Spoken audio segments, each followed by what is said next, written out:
My day just got a whole hell of a lot better.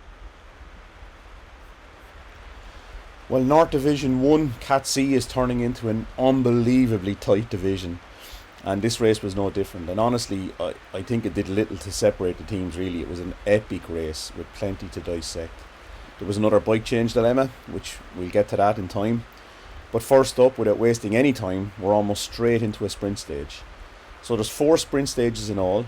There's a comm, and of course there's the sprint finish on top of all of that. There's first across line and fastest through section points on all the stages, so points galore up for grabs. And with 6 riders in each team, it was going to be intriguing to see how each team approached it. So basically, we're completely swamped, all hands on deck.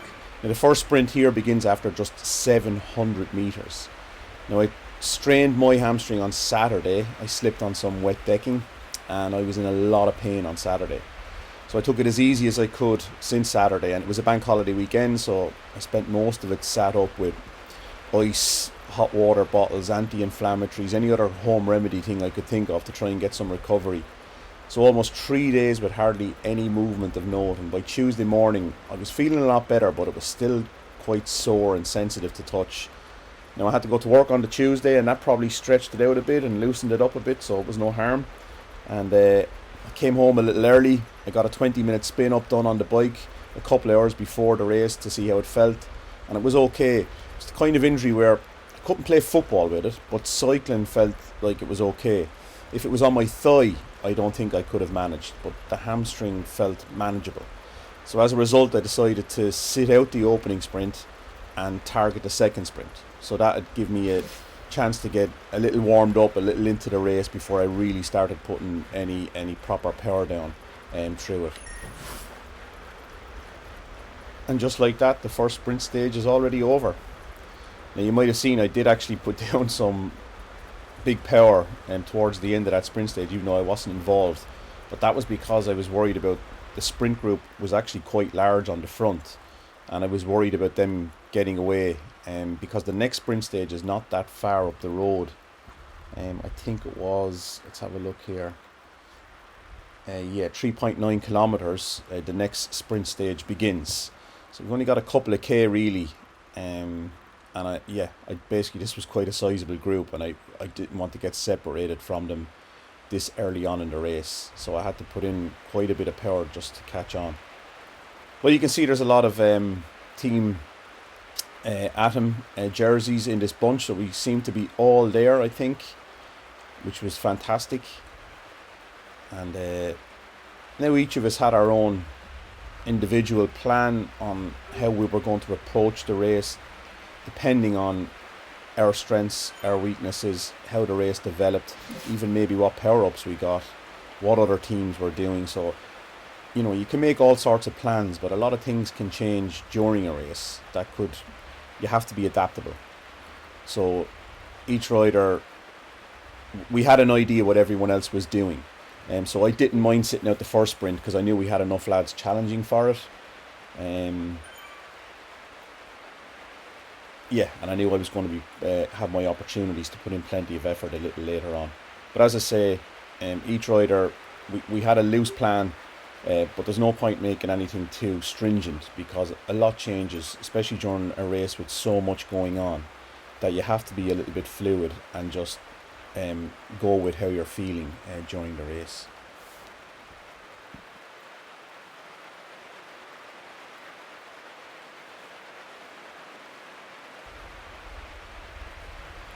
So already 2.6k down. I think a lot of people in this bunch are still catching their breath after the initial sprint stage, and as I say, I did have to put a bit of effort in as well just to keep with this group, so I'm just catching my own breath a little as well.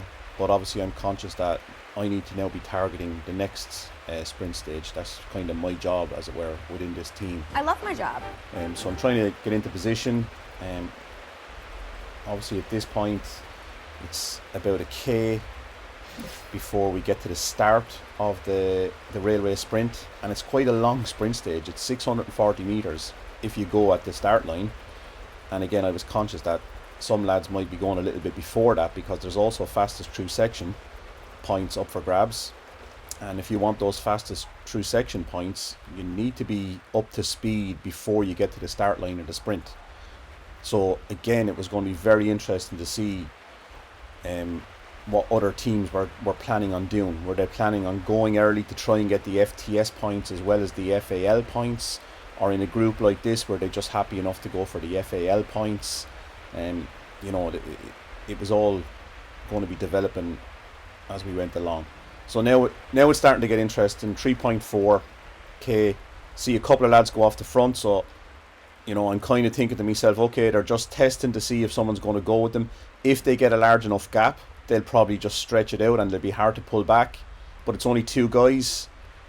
I'm happy enough at the moment to just draft off who's in front of me here, thinking, okay, it's a long sprint, so these guys may have gone too early. It was very hard to gauge this. 3.7. Remember, 3.9 is the start of the sprint stage. Doesn't finish until 4.4, so there's still a long way to go before we get to that sprint banner. But I felt at this stage that these lads were gone too far out front. Something had to be done. No one else was really going for it, so I just felt I had to go for it. So we just crossed the start line there, and I put full gas in, and I was hoping I hadn't left it too late.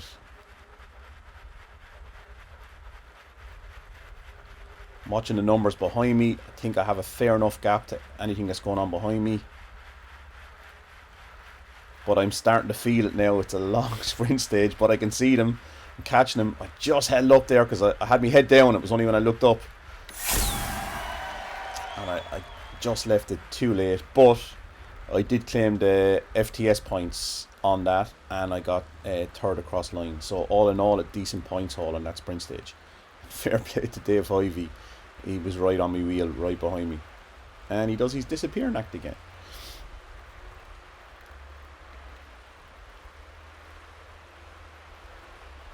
And there he goes. So on that stage, I picked up first for fastest through section. Dave picked up second for fastest through section. And I picked up third for first across line. David picked up fourth for first across line. And I think Scotty picked up points on that as well. So as a team, we did decent on that sprint section. But in hindsight, I'm a little bit kicking myself that I left those lads get such a large gap. And just by the time I caught them, even if I hadn't of... If I had paid more attention to the screen, maybe I could have put in a little bit more energy. But just when I looked up to see where I was and what was going on, the whole thing just combined. We were just crossing the line. I'd left it too late. So should really have sealed first or second across the line on that one. But yeah, hindsight's 2020.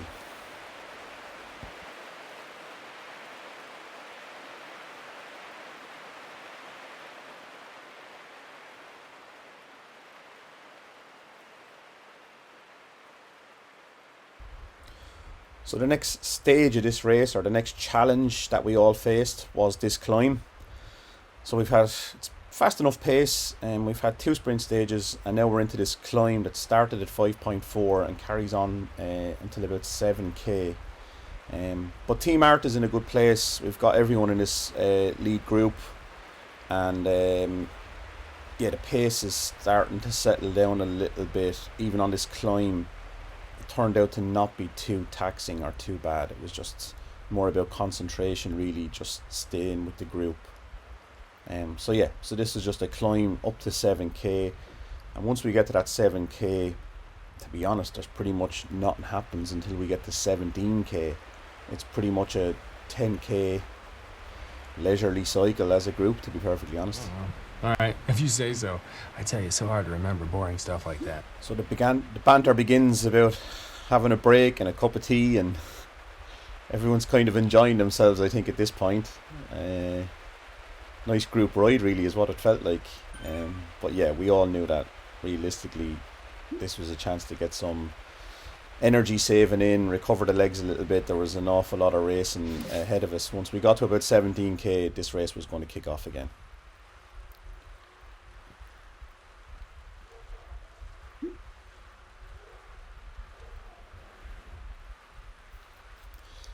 So Clem is starting the mind games about bike changing, the gaps that are needed.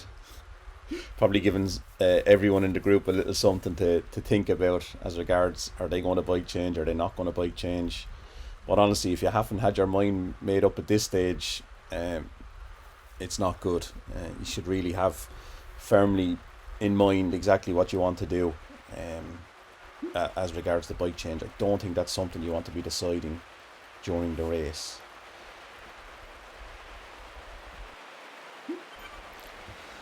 So country sprint is due to begin at 17k, and we're having, as I mentioned, a nice leisurely group ride along here. Still 2k before we get to the start of that sprint stage, but it's, you know, time to be on alert in case anyone tries anything. So I notice already we have someone going off the front now. Did he just lose concentration, was drifting off the front? Well, no, someone follows him, and it looks like they're two teammates. So I was like, okay, is this a strategy? So I was watching this very closely. No one seemed to be reacting. I didn't fancy these two guys getting too much of a distance because it's a very short sprint stage. So any kind of a gap and they win that sprint stage. So now a few of us react, and yeah, we're putting out, you know, we're getting up over 400 watts there at one stage just to try and, you know, stay with this, pull this back in, and basically not give these two guys anything to hold on to. And now it turns into 3 guys, 4 guys, and I'm like, no, I'm not letting these guys get a gap. And we're still a K&a-half away, but I decided 4 up front, no, that's too many. I'm getting with them. I was still hurting a little bit after what happened on the last sprint stage where I let those 2 guys get too much of a gap.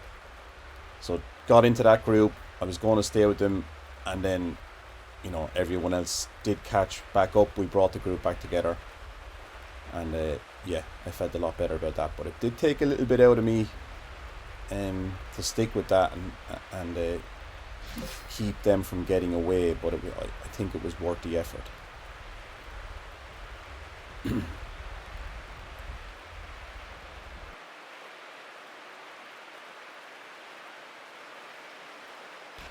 So we're now at 16.2, 800 meters to the start of the sprint stage, but it's a short sprint stage. It's only 134 meters. So I'm fully conscious that there's hardly anyone going to wait until the actual start line, that it's bound to kick off before that. This is about to go down. But I have this invisibility power up. So I've already made my mind up. I'm going to go a good bit early and hopefully catch everyone on the hop. I know that means then I'm probably sacrificing the fastest through section because I'll have no one to launch from, I'll have no draft.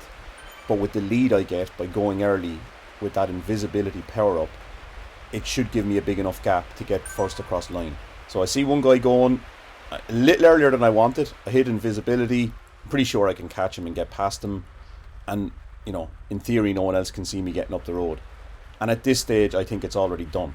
Like, you know, I'm looking at the gap there. I do see 20 meters, 23, it's Escrone, that's the guy I just passed.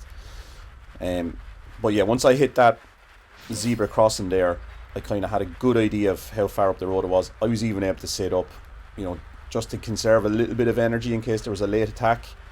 And now it was just a matter of sustaining that bit of power I had, carry it through the finish line.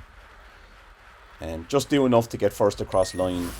I was pretty sure I wouldn't get fastest through section on that. I was sacrificing that for fastest first across line.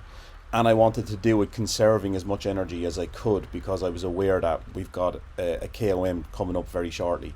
And even leading up to that KOM, there's actually quite a bit of climbing to do before you even get to the start of the KOM.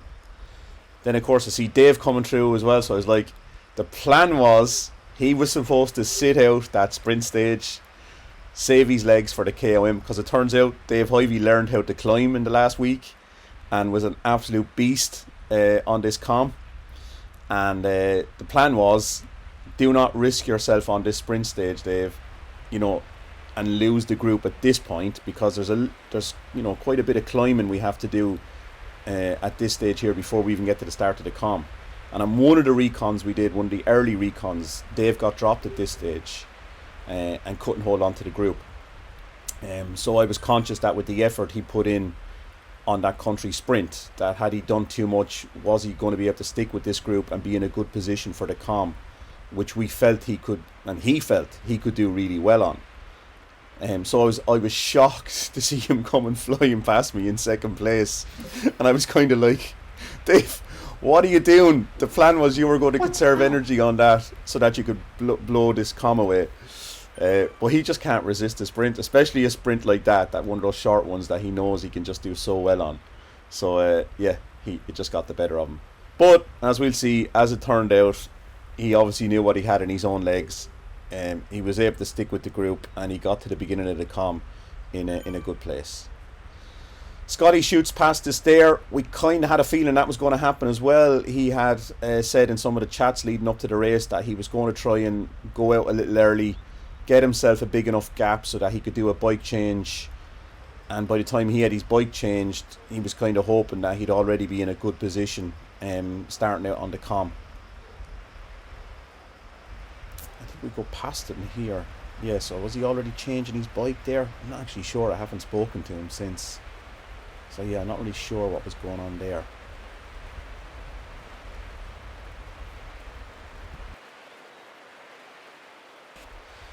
So on that country sprint, we did pretty well as a team.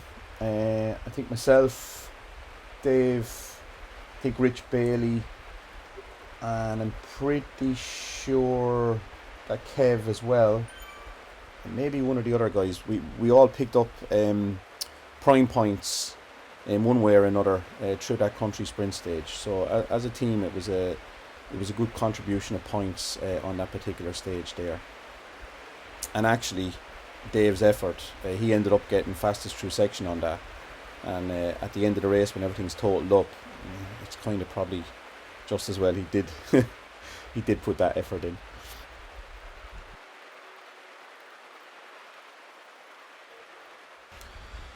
So we're now getting to the stage where we're going to start seeing who's doing bike changes, bike swaps. Start of the com is coming up here now in a second. I think we already see, we pass someone here that's already making a change. There we go.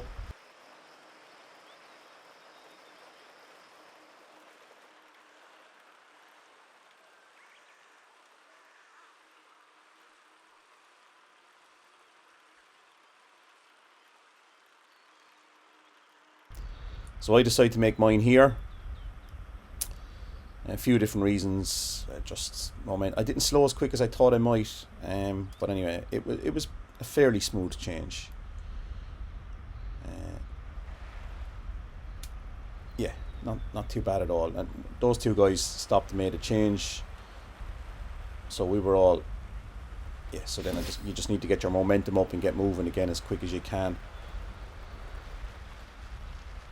And then there's the start of the com stage there, and then it's a lot of it is in your head as regards how you're feeling, the confidence that you get from making a bike change, that those that didn't change, you now have an advantage. So there's quite a lot of mental stuff going on as well.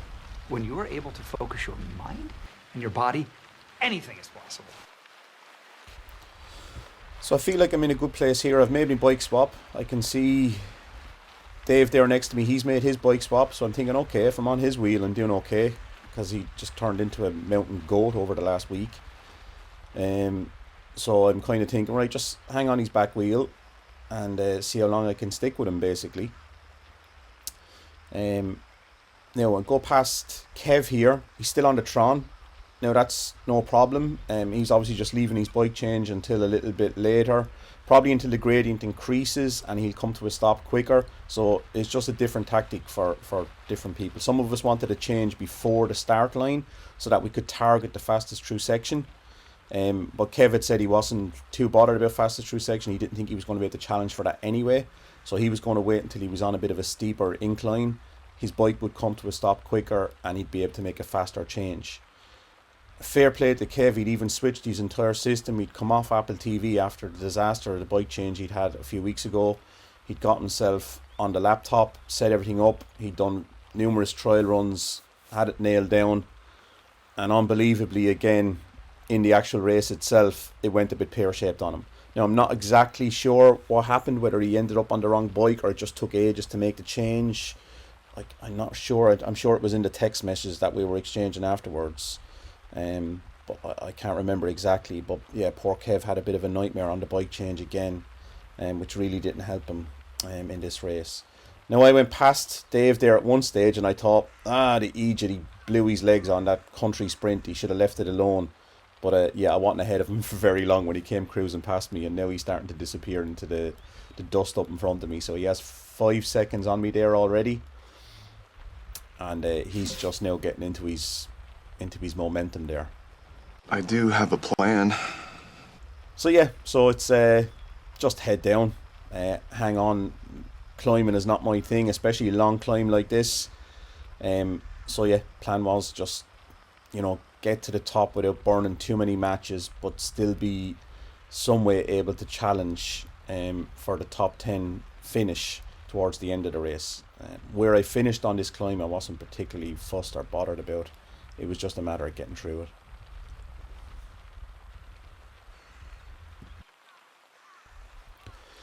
So on these climbs, I tend to set myself these little mini targets. So if I've got someone just in front of me, the target is just stay on his wheel or even try and overtake him. If I've got someone just behind me, the goal is to just stay ahead of him. So there was quite a few little individual sort of battles that developed on this climb. I won a couple of them, I lost a couple of them.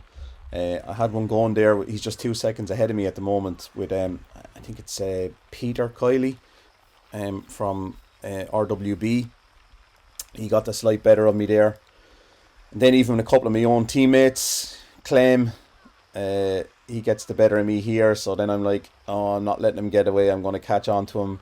I had a little battle with Rich for a little while, but he got the better of me. I'm looking behind me. I see Michael Hales from RWB. So I'm like, okay, I'm just going to stay ahead of him. So yeah, he was even one of the, for a while, I think it was Norlander on Team NL. He's a little bit ahead of me there now, but for as long as I could, I'd hang with those guys. Then I'd get a burst, try and catch up with them. So it's these little mini battles on these climbs to just keep yourself in touch. As it turned out, I actually did all right on the climb. I think I finished in the top 10 for fastest through section. I think I got 8th. So I'm not really sure how that happened, but it did happen. So the Temple Com, I'll just have a look here. Fastest through section. Yeah, David got 2nd, so fair effort to him climbing and getting 2nd on fastest through section. Scotty got 7th, fastest through section. I got 8th. Clem got 9th. So yeah, we did fairly well. First over line on that, again, I think the Team NL lads kind of hoovered up. Dave got 3rd for across the line. And yeah, it's the Team NL lads. Their names are all over this. Clem got 7th. And Rich got 10th. So yeah, we did well as a team to pick up a good bit of points on that com section.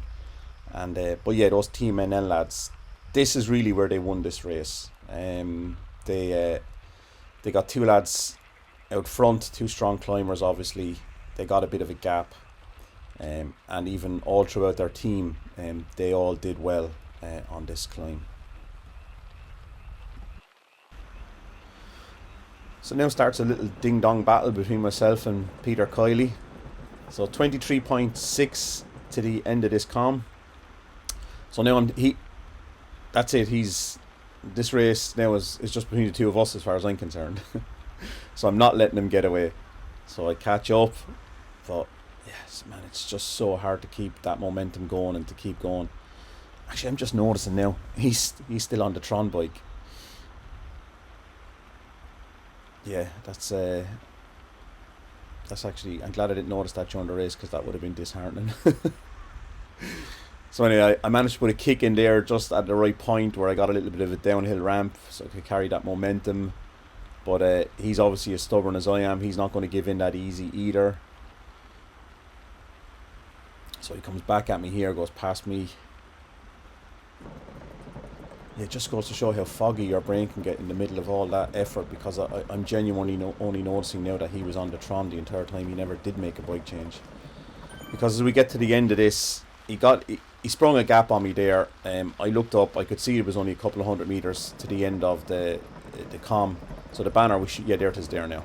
And I knew I was going to be stopping straight after this banner to make a bike change. But again, hindsight's amazing.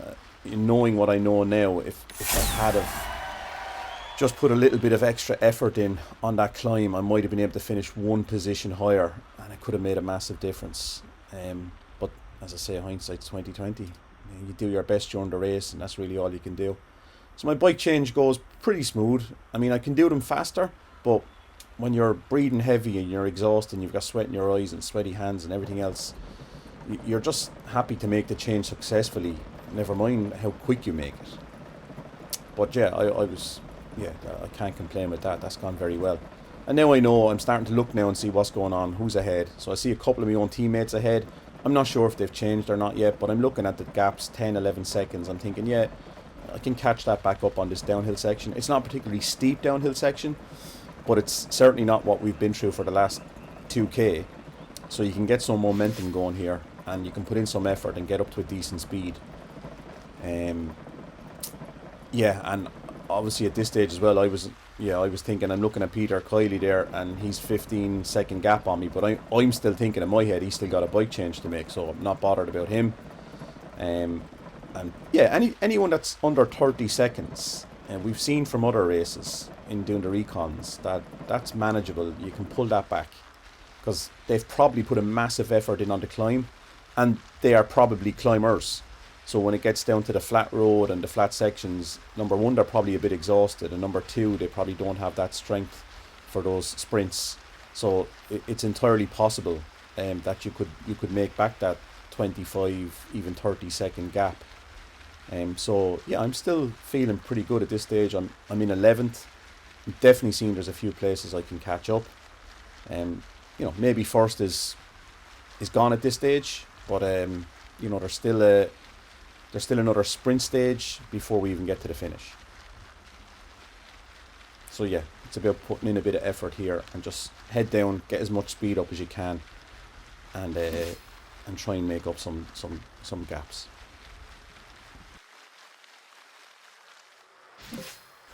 So I'm back on the road. I've made up a little bit of time, but I'm on my own here. So it's going to be hard now to start closing. But fair play to Paulie at Clem. He obviously is paying attention. He sees where I am. He see the message going up there. He's with Rich. They're 4 seconds up ahead of me. He puts the message out, wait up for Al. So they slow down a little, give me an opportunity to catch on to them. They can also see as well that I'm not bringing anyone with me. There's no competition. Like, there's 13 seconds to the next guy behind me. So again, there's not too much risk in them slowing up a little to let me catch on. And then between the three of us, we can kind of mini TT to try and catch whoever's in front. So the guy up in front of them, a Team NL guy, so that one of our main competition, he's got 8 seconds on the lads. So yeah, there's the message, sit in. I'm putting and that encourages me to put that effort in as well. You can do it! To make up that gap, without slowing them down too much. So if the messages hadn't gone out, I wouldn't be sure in my head, can they see me? Are they going to let me catch on? But as soon as I got any sort of an indication that they were allowing me to do that, then that encouraged me to put in that effort. And then you can see me typing in, I'm on. So that got the three of us back together. We're up to 60 kilometers an hour here now, and that's on it's not downhill, it's pretty flat ground. So that was, we're proper motoring there. And now we're already starting to make ground on that guy in front, 4 seconds, because he's on his own. He's kind of in a little bit of no man's land. He probably sees us coming and he decides himself, I may as well just slow up, let these catch on to these guys and go with them. But it does mean that we're catching one of our main rivals back up, and we're putting ourselves back in the mix to get those points for ourselves and deny him those points, even if we can't catch to the group in front. So the four of us, we're back into the city, 31k. The next start of the next sprint section is 32.3. So Paulie is wondering if we can bridge. I tried to type a response to that, but every time I clicked the buttons, that it was gobbledygook that was coming out, so I couldn't properly reply to him. But it was hard to know at this stage. It was dependent on that group in front.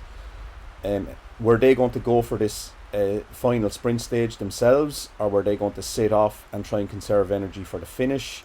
Would that then allow us to close the gap? It's hard to know. It's not just about the effort we're willing to put in, it's about the effort that group in front is about to put in as well. But yeah, 9 seconds, 8 seconds it's down to now, totally catchable. And we don't have to worry about the group behind, 44 seconds. So basically, I'm in 11th at this point, and the next 12th place is 44 seconds behind. So, we're certainly all aiming for top 10 at this stage.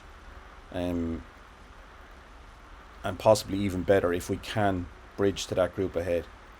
So the gap is now down to 6. The sprint stage is due to start at 32.3 kilometers. So it's coming up here now in about 500 meters. David sends out the message to catch on the sprint. Seems like a good plan. So what I target here is, I think I'm targeting fastest through section, because I'm presuming I'm not going to get first across line points because of the group in front, that they're surely going to be first across line. So what I plan to do is ramp it up before the start line, hit that start line with good momentum, and try and get fastest through section points. So I know it starts at 32.3. So if I remember correctly, I think, yep, there I go, 32.2. So I'm starting to ramp it up a little less than 100 meters before that start line to try and carry good momentum. So there's the start line now. I have good momentum. I start putting the power down again. I'm extremely tired at this stage of the race. And now I'm actually seeing I might catch a couple of these guys and actually get a better position. So bang in a bit more effort here. And yep. And there's Dave again.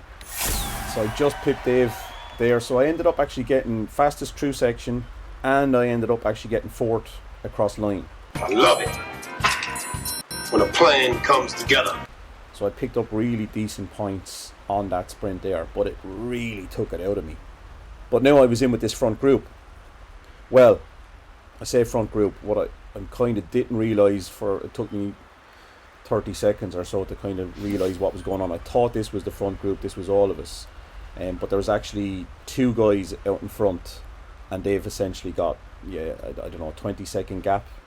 And there's only 2k left in this race. So yeah, the chances of us catching them were gone. So first and second at this stage was already done. So now it was really about 3rd, 4th, 5th, 6th, all the way down to 10th. And that's what it was about. So, but I was ecstatic to be in this position, to be with this group, to be challenging for a decent finish. I knew I had some good prime points under my belt, and considering what had happened to me on Saturday, which I didn't even think I was going to be able to race at this stage, if I had just fallen over now, I would have been absolutely delighted with how my race had gone. So here we are. We come around this bend, and that's your cue that there's 1k left in this race. Now we've got 1 RWB guy, we've got 3 Team Art, and we've got 3 Team NL. So it's quite the mix. Now there's already 2 Team NL up front. They've already got first and second sewn up. Yeah, they got their break just after the climb, and they've been out in front ever since. So that's done. You have to write that off. Nothing you can do about it. Now it's time to concentrate on what's going on here. So I'm watching Dave. He's holding back. He's not trying to get on the wheel of this guy gone out in front. I'm a little bit worried, is this guy going to try and make a sneaky break? But we start reeling him in slowly, so that suits us. Dave drops off to the back. I know I've got this draft boost. I have a good idea when I want to set it off. 500 meters to go. Everyone's now just cat and mouse. Dave disappears, but this time I'm pretty sure he had the invisibility power up and he'd nailed it. So now a couple of guys start going. I hit me draft, maybe I've left it a little bit too late, in all honesty. Dave reappears, he's up the road. This guy reappears, he'd obviously hit the invisibility as well. And I put down what I could, but it was a combination of me not just not having enough at the end, and also I probably left the sprint a little too late to get my sprint started. So a couple of little lessons learned there, but overall, yeah, very, very happy with how that race went. And as I say, in hindsight, there's a couple of things you could have done a little bit better. But look, that's the same for everyone.